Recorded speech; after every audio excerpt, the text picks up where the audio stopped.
রাজ্যে পালাবদলের পর থেকে পলাতক ছিলেন বীরভূম জেলার কঙ্কালীতলা গ্রাম পঞ্চায়েতের উপপ্রধান মামুন শেখ। রবিবার তাকে গ্রেপ্তার করেছে শান্তিনিকেতন থানার পুলিশ। সোমবার আদালতে হাজির করানোর সময় একের পর এক ডিম পড়ল তৃণমূল নেতার গায়ে।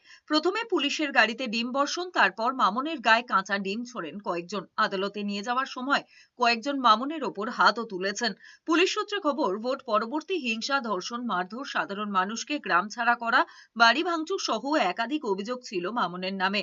অভিযোগ ছিল বিভিন্ন অবৈধ কারবার চালানোর। শান্তিনিকেতন থানার পুলিশ সূত্রে খবর, রবিবার লাভপুরের গঙ্গারামপুর থেকে তাকে গ্রেপ্তার করা হয়েছে।